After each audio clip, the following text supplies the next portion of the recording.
I find it interesting that today we heard from a senior minister in the New South Wales government, and they, of course, handled the most returning travellers in hotel quarantine by far. He doesn't want a bar of a remote quarantine hub. What are the issues here, do you think? Well, it depends what you mean by remote, but if you're talking about the back of Burke, for instance, that won't really work for a number of reasons. First of all, you don't want to transport anybody that might have COVID, large distances in buses or cars, because that actually is relatively dangerous.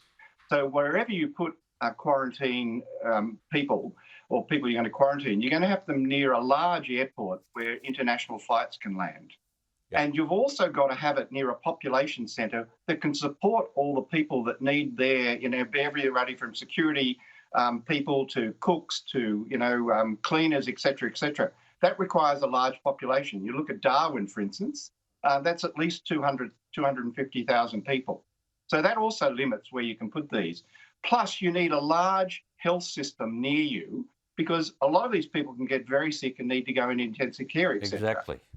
So you also need a large health facility. Now, that actually starts limiting where you can put these facilities. Darwin works because it's only about 20 kilometres or 25 kilometres from the centre of the town.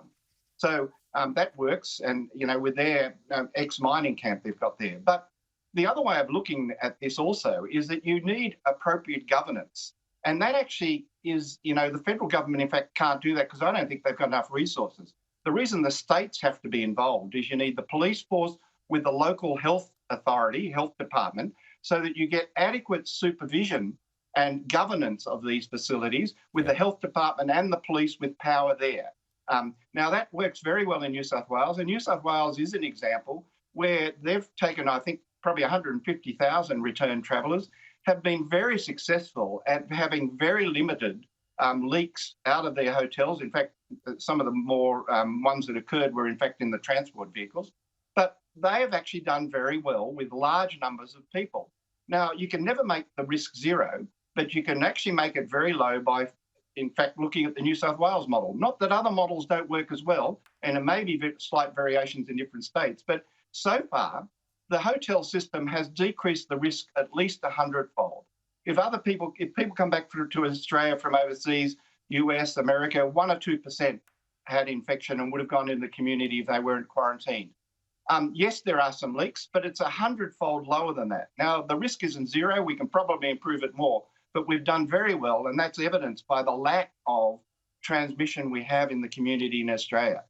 Melbourne was a problem last winter, and winter is always more of an issue, but there are a whole lot of identifiable factors that should not be repeated to get that same problem occurring again. Correct. We put the non-expert people in charge of that quarantine section. You can't use that as an example. Well enunciated.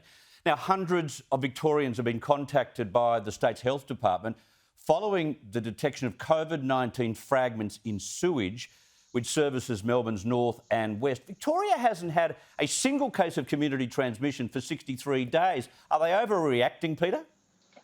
Well, I personally think testing sewage is a good idea because I'm involved in a project in Canberra doing that as well. But I think what we need is probably a better national cooperation to make sure the quality of the testing, we don't get false positives, etc.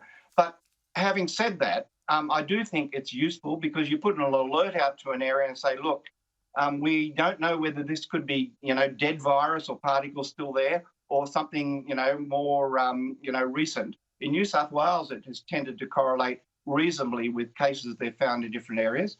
And that actually means people who've got symptoms, we want them to come forward and get tested.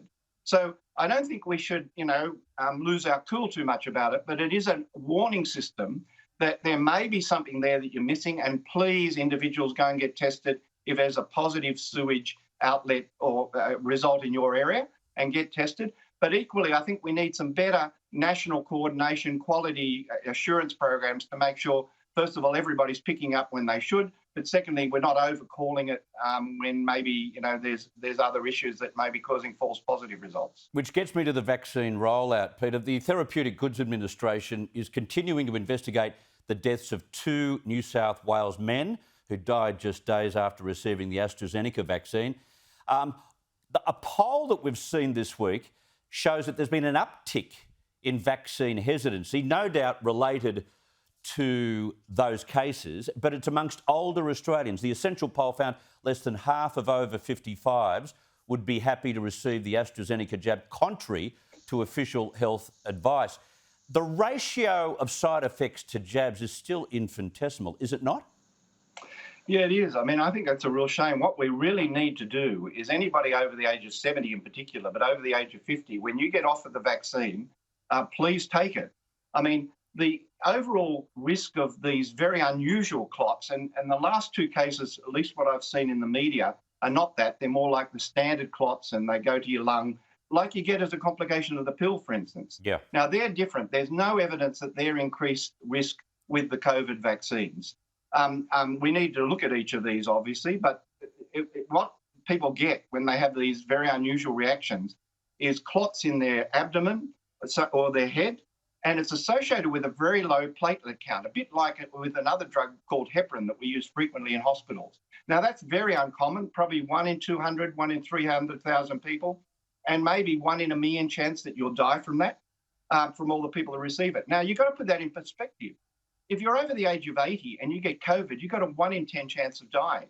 Now, you might say, hey, we'll never get COVID spreading in Australia again. I'm not sure that's a reasonable assumption. And even over the age of 70, you've got a 1 in 100 chance of dying. So if we do get spread here, or you want to go anywhere in the future, not to be vaccinated, the benefits of the vaccine so far outweigh the downsides. In my view, you'd be silly not to have it. And while the AstraZeneca seems to have this very rare clotting complication with it, and we've got to look out for that, it's slightly more common in people who are younger, you've got to remember the other vaccine we've got, the Pfizer one, has a lot more allergic reactions relatively compared to other vaccines. Thankfully, we haven't seen any people die from that, but they get very sick if they get anaphylaxis. So every vaccine we have, whether it's these COVID vaccines or others, have very, very rare side effects. But when the benefits so far outweigh the risks, if we should get spread, for the age groups above 50, my advice would be, please go out there and get vaccinated, because we don't know what's going to happen this winter. And the best way of protecting yourself and others around you, because you transmit it less if you're vaccinated as well, is to get vaccinated with the vaccine that you're offered. And realistically, the vaccine we're making in Australia is the AstraZeneca vaccine, probably about 1 million doses a week in Melbourne at CSL. That's the one that's going to be around to get vaccinated with. Take it when it's offered. Okay.